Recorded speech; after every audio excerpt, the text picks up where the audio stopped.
Good morning, Dubai, and welcome back to the Lovin Dubai show, where we go through all of the trending stories that everyone in Dubai is talking about. And what was everyone talking about yesterday? Only His Highness Sheikh Hamdan and Sheryl Sandberg opening the new Meta HQ in Dubai. Oh, flex. And Indian superstar Shah Rukh starts dancing and dabbing on the streets of Dubai. We also have a bit of a fact check for you. Hushpuppi is still under police custody despite what a viral video is saying.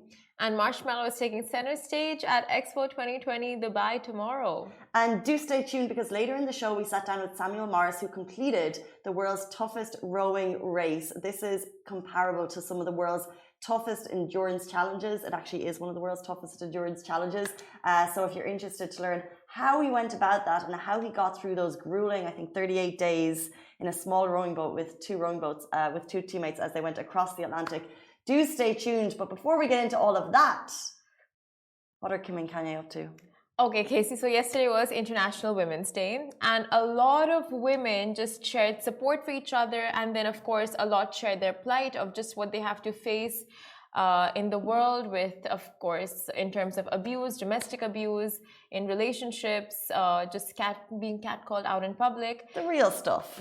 Exactly. That women experience potentially on a daily basis, whether it's like in your home or on the streets. Exactly. And there was an Instagram post which I saw, and it's basically saying, if Kim Kardashian, with all that money, all those resources in the world, can safely and simply divorce her husband without being harassed and stalked, then it's about time we stop asking women in domestic abuse situations the question, why doesn't she just leave?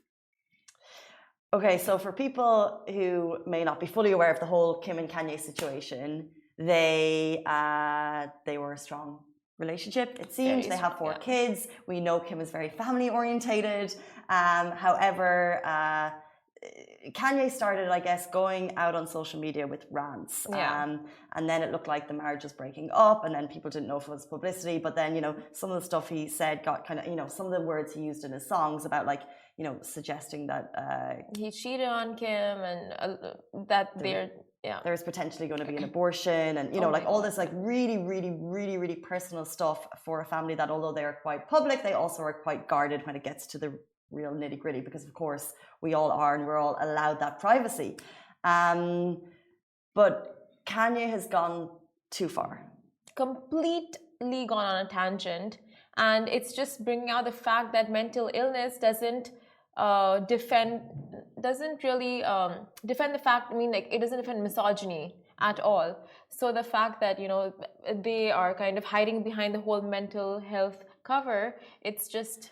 Well, yeah, exactly, because that's the really tricky thing, because when you read all of these rants and they go up and they're deleted, and you're like, oh, Kanye's not right, and you know that he's an incredible artist, who's a very, very creative, and you read them and you know that the person who's like writing all of this stuff isn't right. However, he is blasting the mother of his kids to a platform of millions and millions and millions of people, and he's getting support for it. And you put yourself in. That's what's concerning. Exactly. And if anyone else, like if she was doing it to him, what would the reaction be? Exactly. That's what people have come out on social media and said, like, if they were if they were in each other's shoes and the roles were reversed, the reaction would be so different, saying like, oh, women are just attention seekers, what's happening to them, there's no they're not facing any consequences. But in this situation, because it's Kanye, and because he is, like you said, such a great entertainer and musician, people are just giving him the benefit of the doubt and calling him like, oh, Ye is GOAT, so he can get away with this. But that's the thing, like, the thing is, when stuff comes out, there's always going to be, on social media, you never please anyone. So when a post like that comes out, there's going to be people supporting Kanye, and there's going to be people supporting Kim. However, I just know that if Kim Kardashian chose to rant like that and blast out and kind of share torrid details about her marriage to the public, she would be vilified. She would be ripped down. And is it because she's a Kardashian? Is it because she's a woman? I'm not sure. But it just, there's definitely 2 things at play here that Kim wouldn't get away with what Kanye is doing. Exactly. And this is just one example of people that we know, people that we see on our screens every day. So it's just like putting them in the forefront of like, oh, look, this this happens to such affluential women, and then how can it not happen to like just like our everyday ordinary neighbors or friends and families? So it's scary. It's a scary world out there. Let's bring it a little bit closer to home. Yes. And to big local Dubai news. And do let us know your thoughts about Kim and Kanye, by the way. We do love to read your comments after the show. But jumping into our top story today, His Highness Sheikh Hamdan, Crown Prince of Dubai, and Sheryl Sandberg launched the new Facebook office, which is, of course, the new Meta office, HQ, which is the parent company of Facebook, WhatsApp, and all of the above, and more, and Instagram.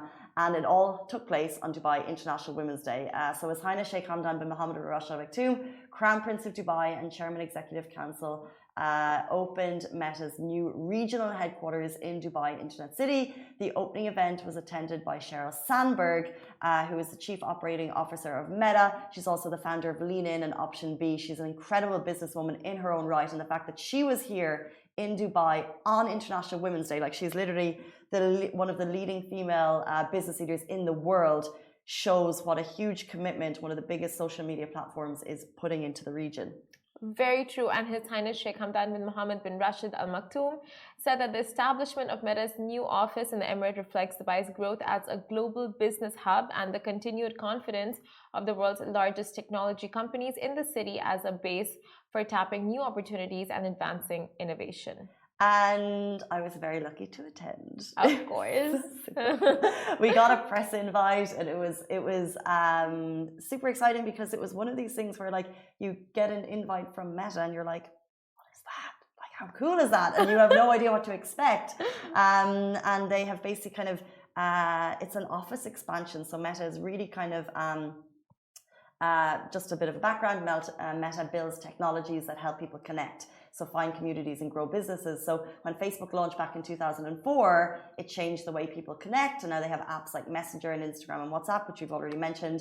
And it basically connects billions of people around the world. But what Meta is doing is moving beyond kind of 2D. Oh, this is 2D. Moving beyond this. And they're kind of focusing on immersive experiences into virtual reality and to help build the next evolution in social technology. So at the beginning, they kind of explained to us what that was. Because for me, I hear Meta, and I know that Facebook is now Meta, that's the parent company, and I know that other companies are also investing heavily into the metaverse, but I still need help understanding it. Of course, like is that just us me? all of us, like metaverse, you just think of like holograms popping out of your screens, or like virtual reality situation where you put on something like goggles and you go into the metaverse. Yeah, so it's hard to visualize how it's going to, I guess, translate into real life. But they kind of broke that down for us, and that was kind of like the introduction. And then Sheryl Sandberg walked into the room, and she is just like this force. She's very charismatic, and she spoke to us. She mentioned Ukraine, by the way, and she said how social media platforms are helping in terms of like how they have managed, how Facebook and Instagram alone, through donations from the people, how community groups have already raised $20 million. And then she went into, of course, it being International Women's Day and why she was here. And she's doing a lot, she was out at Expo as well, and how it's very important for women to thrive. And when women thrive, communities thrive, companies thrive, and countries thrive. So she is pushing the female vote constantly, and that's what we love about her. It's amazing. And just the fact that the space is so visionary, the whole company is so visionary, like Meta, and this is the next step. Like, it's on everyone's minds of what everyone is talking about, except for if you put aside NFTs and cryptos, the next big thing that people are talking about. All of the bucket things I just don't get. It's just like the smart people conversations, not for us. But the thing is, like, we talk, like, I think we do get it, but I just, sometimes I think just the surface. I get the surface level. Yeah. Nothing deeper. But yeah, the metaverse. I just got a little, Ali was like, Ali is our voice of reason in the room beyond, and he was like, NFTs, the metaverse, and crypto are all related. How is the metaverse, and just because it's all digital? They're all practically on the same line. Okay. However, as well as that, as well as Sheryl Sandberg, which is a huge boost for the region, I mean, it just shows the massive commitment. Then His Highness Sheikh Hamdan walked in. Oh, your dream moment. It was a dream moment. He was flanked by photographers and he switched on the new Meta icon in the Dubai office, which is obviously a huge moment for them. And you can see all of the videos on our social media. And it was just it was one of those kind of like, how do you have International Women's Day with Sheryl Sandberg and then His Highness attends? It was just one of those like amazing Dubai moments. Honestly, such a flex. Like the day Fazza walks into this office, maybe to inaugurate Studio One. Yeah, Studio One. That we've been talking about for like months now. One day it'll happen. We'll manifest it. Does manifesting mean like closing your eyes and thinking about it for 30 seconds, or is there a process for manifesting? I don't know, maybe just thinking about it all the time and talking about it all the time. Like very, very soon. It's just gonna happen super soon. But right now what's happening is an Indian superstar, that's Shah Rukh Khan, he started dancing and dabbing on the streets of Dubai. Now, how was your day? Did you have fun, Dad? Now, thanks to you, I had the best day of my life. That's a conversation between Shah Rukh Khan and Suhana Khan. Now, there's a video that was made in collaboration with Dubai Tourism and the Indian superstar Shah Rukh Khan. And the video shared experiences and adventures around the Emirate, and we must say the city has never looked better. The ad, which has the Indian star flaunting his whitened smile and long tresses, begins with SRK getting a call from his daughter Suhana, reminding him to have fun whilst he's shooting in Dubai, and it was all uphill from there. King Khan then ran around Al Seef, the Dubai Mall, Souk Al Bahar, Jumeirah Beach, the Museum of the Future, yes, Blue Waters Island, and of course Palm Jumeirah, practically landmark hopping around the city. And now the man that drips swag literally dabbed better than half the rappers out there during the 3-minute long Dubai advert and of course during the pandemic. We know that Shah Rukh Khan fans saw and heard very little from the megastar, but it's safe to say that with this upcoming Bollywood movie on the horizon, this little promo was just the icebreaker, and King Khan is now back. And how? So he wasn't that active during the pandemic? Not at all. So he was staying out of the public eye and just not as active as the other stars. Of course, everyone had their downtime during the pandemic, just like chilling at home, chilling with the family. But of course, like a whole bunch of controversies in India, which is like never ending. He tried to stay out of most of them. And I don't think he didn't shoot any movies, commercials, ads. So now with this Dubai tourism thing, advert, he's back. How would you rate his dabbing style? Oh, it was so good. So I know what a dab is, but I feel like there's so many like TikTok moves that I've nearly forgotten. Can you just give me a quick of the dab? Yeah. That was pathetic. That was pathetic. You have to do it from. You just gotta see him do it. I can't. After seeing him, like, no one can match up. Why even try? Ali would be a good dabber. So this is the thing. But that's why the head has to go down at the same time. That was insane. That was so good. Thank you. You're dab queen. Oh, Ali just said the dab is very outdated. What's in Shah Rukh Khan? No, you can't just say the dab is outdated when Shah Rukh Khan has just done a massive tourism video with the dab. You know what he should have done? Back. He should have just done the TikTok one. Oh yeah, but that's what? Well, it took me a very long time to get that. Why is it so hard? Honestly, my sister had to teach me. Like, that's how. Try and do it right now if you're watching at home. Okay, take two shirts. But just do it the easy way. Just do it what you've just done because it looks easy. Okay, take 2 shirts and then you got it. Oh, is that it? Yeah. Oh, natural. Yeah. No, take 2 shirts and like this. Take 2 shirts. Yeah, just like this. Oh, I'm not doing it right. Okay, this hand goes this way. This hand goes that way. Oh, it's easy. Oh no, it's not. What? At the same time. Okay. One is going like this, and the other is going like this. Yeah, easy. Okay. At the same time, 1, 2, 3, almost. But like, I mean, what is that? Simran is teaching us how to do it, and Ali just did it a whole way better, and he looked better at it. Ali, come show the people. Come show the people. It's not. No one does it like that. It's actually like this. Yeah.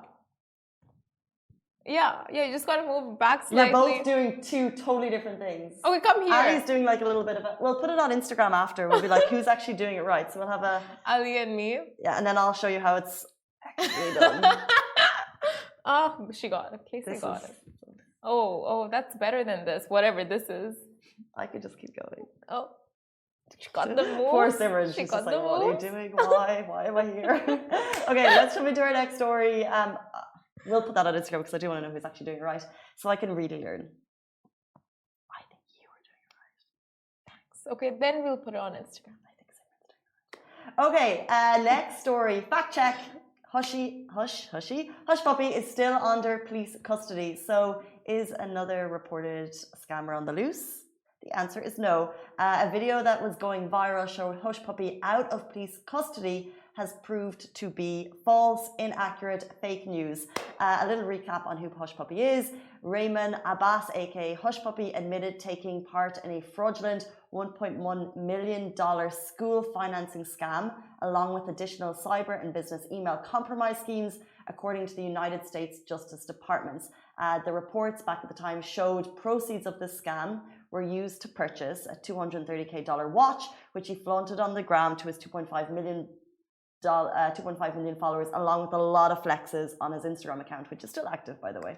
Oh God, now the Nigerian social media star that was living a jet-setting life in Dubai before he was arrested in a joint operation between Interpol and the Federal Bureau of Investigation, FBI, and Dubai police over $1 million fraud allegations. The video, which shows he's been released, was reportedly taken 3 years ago, according to AFP fact-checking service, viewed thousands of times, and it was actually a video from 2017. So the real truth, he is still under police custody. The most recent updates we have is that he admitted charges of money laundering after being denied bail back in 2020. So in 2020, he was denied bail. Then he admitted charges of money laundering for his alleged role in a massive money laundering scam. So what's happening now is he's awaiting sentencing. And the video showed him, I think, coming into arrivals or maybe leaving, and it looked like he was in a good place. Lots of people saw it. Everyone was like, hey, I thought he was still under custody. He still is. That's insane. When the story broke out last year or the year before, I think last year.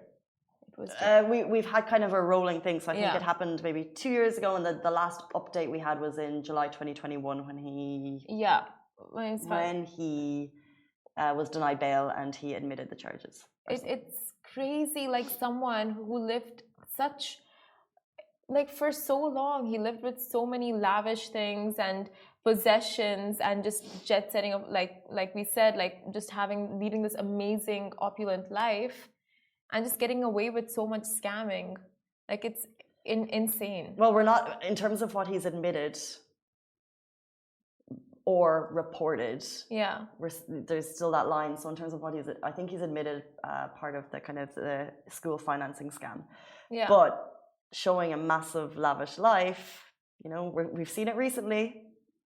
Of course, with the Tinder swindler. And Miss Anna. Someone, did you see that great meme, Tinder swindler and inventing Anna? And it was like, imagine if they met and he'd be like, I need money now. And what would her response be? Like my bank's, not the network's loose or something like that. Yes, can't get it. The bank network's a scam. I'll get it to you tomorrow. Can you do a good Anna Levy voice? Anna Simon. No, yeah, but her voice is so penetrating. Anna Delvey. You gotta do it. I haven't seen it yet. You haven't seen it? I'm gonna watch it tonight. Everyone does her voice. You gotta do it. I'm gonna try. Ask me something that you would ask your rich German heiress friend who's like part Russian. Okay, so would you prefer going on a jet or a yacht to my party in the Seychelles? I'll get a helicopter, darling. Oh, that was so bad. Let's move on. That is what she would say. She would say it, but the accent is terrible. No, she wouldn't say it like that. She would say, I'll get a helicopter. She'd be like, someone will carry me, or like something really like, oh, should we get the plane? It would be like, we'll get the jet plus, you know, like she'll say something like so VIP you can't even imagine. I can't do accents. That's so funny. That's so funny. Oh, I want to watch it just to see if like the justice to the accent. Okay, guys, our next story. There are 23 days left, not 23 days, 22 days left, sorry, until Expo 2020 Dubai closes its doors. So it's time for another huge concert to take place. And well, get ready because on March 10th, which is tomorrow, someone very special will be taking center stage. Someone who is behind a mask, identity unknown, but music is hitting all the top charts. It's none other than Marshmello. Marshmello. And we only got announced yesterday. How amazing is that? Oh my God. Did you guys go wild seeing the post on our Instagram? Like the engagement was amazing. And clearly he has massive fans here in Dubai. And he'll be taking over Jubilee stage for a night of non-stop dancing on March 10th, just tomorrow. Expo 2020 Dubai is seeing another huge concert that, by the way, doesn't come with a pricey ticket. All you need is your Expo ticket and you get in. The DJ was last in the UAE back in 2019, so it's long enough since we've seen him perform. Back then, he performed at the Abu Dhabi F1 Grand Prix after race concerts, which honestly was just a phenomenal show. And could you believe that you don't need to pay to see it? That's why Expo is just giving us this major flex in the last month.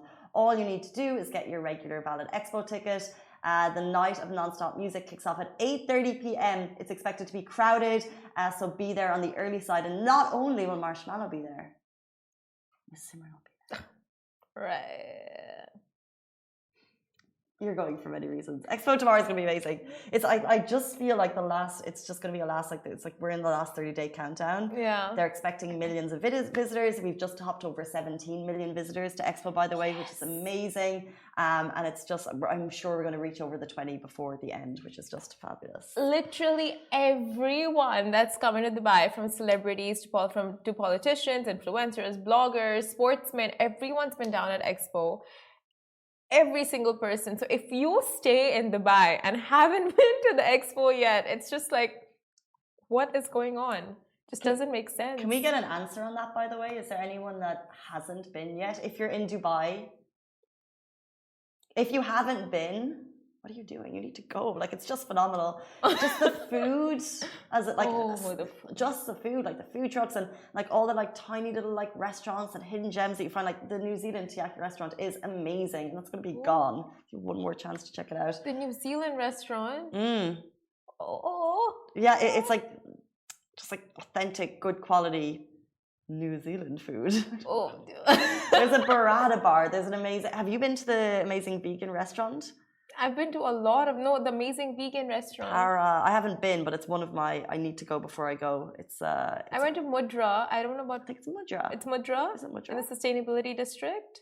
Maybe, because I've been to that one. That's a fully vegan restaurant with drinks and food and dessert. The vegan cookies. That's floozy. Floozies. Yeah. Oh, floozy is good. Oh my God, the food there is so good. And they have like really healthy stations, and they have unhealthy stations, and they have high joint. You could do both. Go for your breakfast, lunch, and dinner. Don't leave. And Rove, the hotel is right there, so you can stay over if you want. Like a sleepover at Expo. If you are heading down to Expo tomorrow, let us know, because of course Marshmello is going to be performing. But do stay tuned, because right now after the break we're going to be joined by Samuel Morris. He completed the world's toughest rowing race with teammates across the Atlantic, 3,000 miles non-stop in under 40 days. Just phenomenal. He's going to be with us right after this.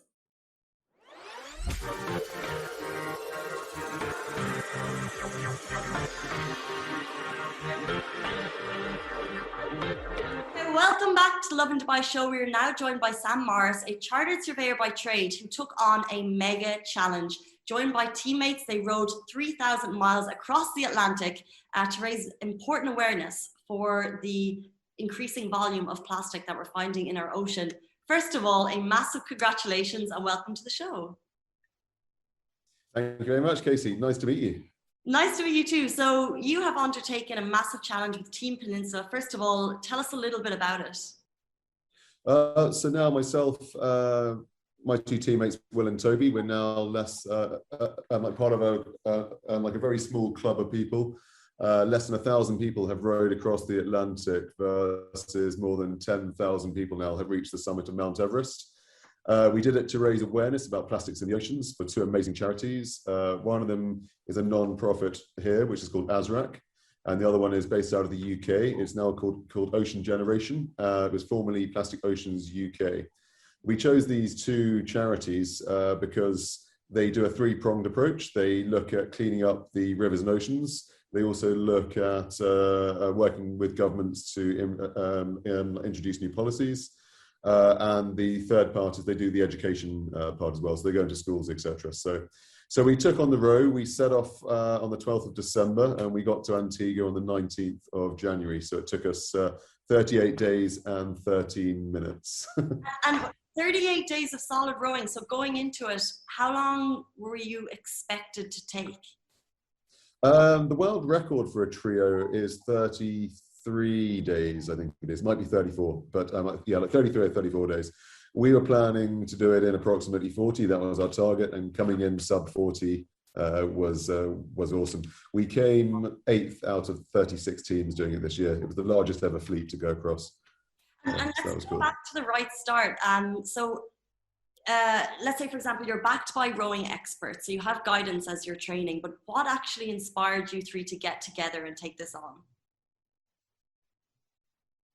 There are a number of different reasons for this. Obviously, I mentioned the charities, and we wanted to do something to raise awareness and highlight the plight of plastics in the oceans. But from a personal level, I would say there's always the joke that we're not married, so therefore we had the freedom to go out and do this. But I think that the actual reason for me was the last few years I've been running a lot of ultra marathons and a lot of endurance sport, and I just felt that it was a sort of logical next step. And I think, you know, nowadays people are going out, they're buying a lot of sort of material goods, you know, larger houses and luxury cars, etc. But I don't necessarily think that all these material things actually make you happy. And I think there's a lot to be said in the fact that you find comfort through discomfort and pushing your mind and body as far as you can possibly push it. And I think this is the most extreme event, endurance event you can do on the planet, because you're literally, you know, rowing for 12 to 14 hours a day in sometimes massive seas. You know,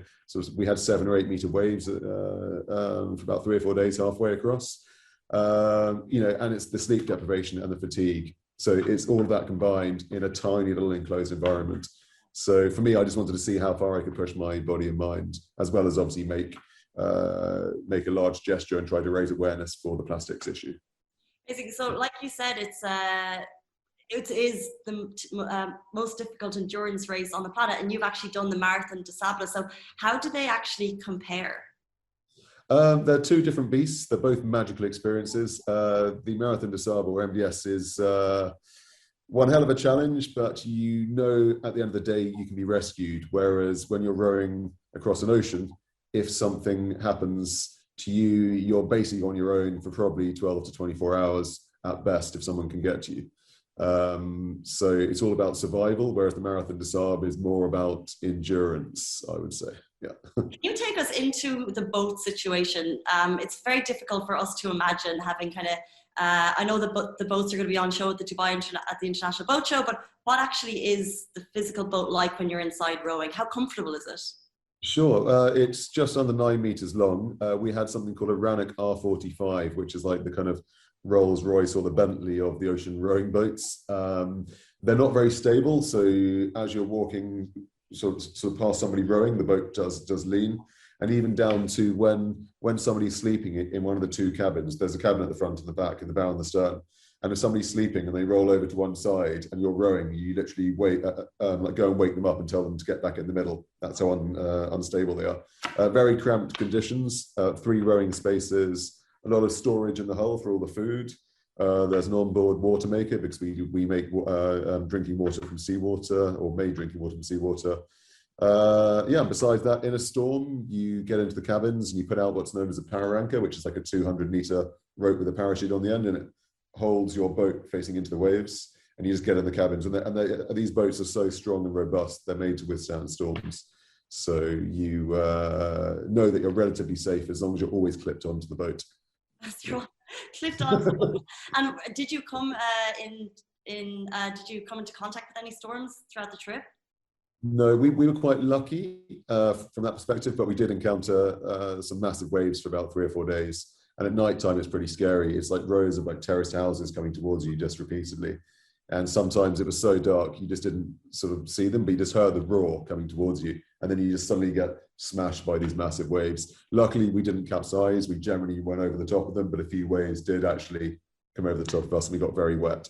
And at one point, 3 times our rudder sort of disengaged at night time in the darkness. which meant our boat was then side on to the waves, which is very dangerous because that's when it starts to roll. But luckily we didn't capsize. So yeah, but it was scary at the time. The thing is, exactly, you're saying this all so nearly casually, and I think many of us can't even imagine what that must feel like to be inside this kind of enclosed space and have, you know, the thundering waves coming down on you. How do you mentally prepare for this?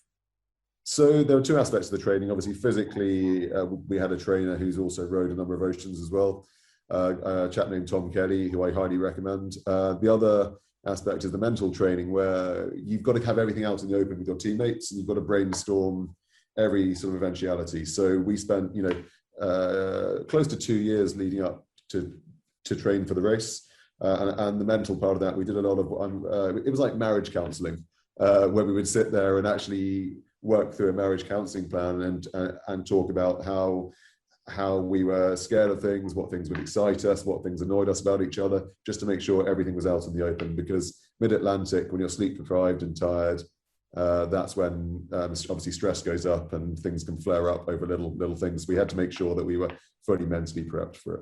Well, that actually leads into my next question, because I was wondering about your teammates. So you were dubbed Mr. Motivator, and then you also had Mr. Method and Mr. Morale. So did you, throughout it, did you kind of stand by those nicknames, or did you kind of push into each other's boundaries a little bit?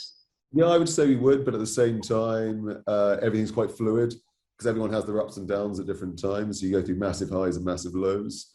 So at certain times you've got to step up as a motivator. Other times you've got to step up and be a leader. Other times you've got to just sit back and bite your tongue. So everyone sort of changes their role depending on what's needed. And we all knew what we had to do to get through.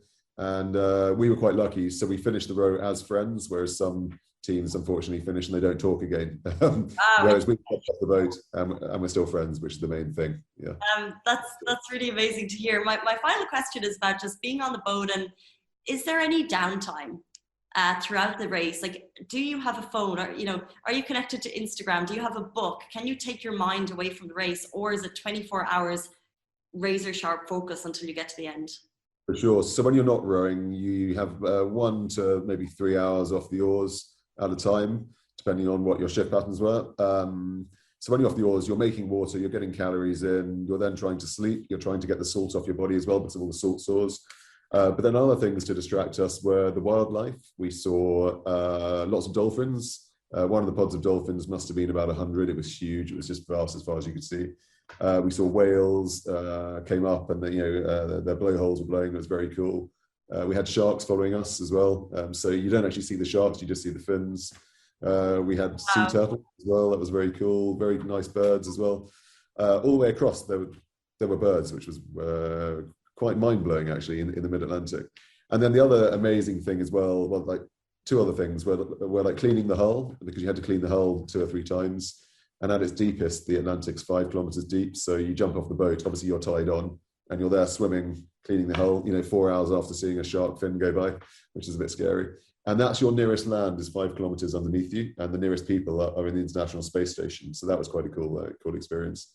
And then the other super cool experience for me was the phosphorescence. So the plankton glows at night time. So you get these patches of plankton every now and then. And there was one night when it was flat calm, plankton was glowing everywhere. And then every little ripple had a really intense little line across it.